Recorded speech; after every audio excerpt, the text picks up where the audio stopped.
Traitée tardivement, la dénutrition peut avoir des conséquences irrémédiables. Voici comment sont pris en charge les patients au CHU de Besançon. Entrez. Bonjour madame. Bonjour madame. On va vous poser des petites questions. Je pense que je dois faire 1m65, 66, en gros voilà. Pour combien de kilos? Pour combien de kilos? On regarde? Oui.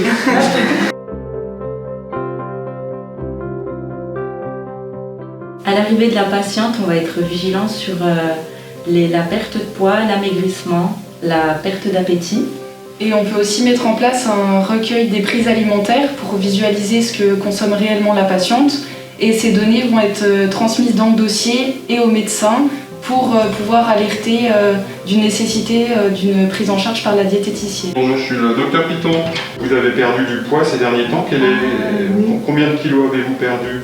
5-6 kilos. 5-6 kilos. Très bien, respirez fort. Vous avez perdu de la force. Un peu. Les jambes n'ont pas gonflé. Non, pas du tout. C'est un appareil qui permet de mesurer la force au niveau des mains et vous serrez le plus fort possible. Voilà, vous pouvez vous arrêter. La force est insuffisante par rapport à votre poids et votre âge.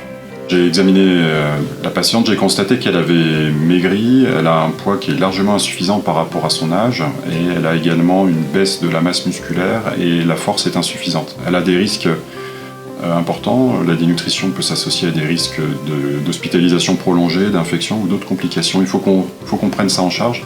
Je vais donc demander à mes collègues diététiciens de faire une évaluation nutritionnelle de manière à pouvoir adapter ses apports alimentaires, nutritionnels et caloriques. Par rapport à votre état nutritionnel, j'ai cru comprendre que vous aviez perdu l'appétit, que vous aviez perdu du poids ces derniers temps. Donc je voulais qu'on rediscute de tout ça toutes les deux, que vous m'expliquiez un petit peu comment ça se passe. J'interviens sur prescription médicale via un bon de consultation. Ce dernier va me permettre de proposer une prise en charge nutritionnelle adaptée selon les critères énoncés, comme par exemple un amaigrissement, une perte d'appétit ou des difficultés à s'alimenter et à déglutir. L'entretien avec la patiente est essentiel afin de lui proposer une alimentation hypercalorique et hyperprotidique correspondant à ses goûts, à ses aversions et aussi à ses besoins journaliers. Cela va être possible grâce à des préparations culinaires spécifiques faites maison au sein de la cuisine de l'hôpital, comme par exemple des potages enrichis, des flancs enrichis. Et si cela ne suffit pas, nous pouvons avoir recours à des compléments nutritionnels oraux ou bien à une assistance nutritionnelle par voie entérale ou parentérale.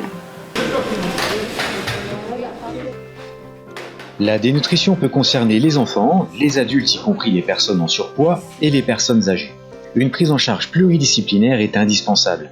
Elle peut aussi associer les proches, les acteurs sociaux, le médecin traitant.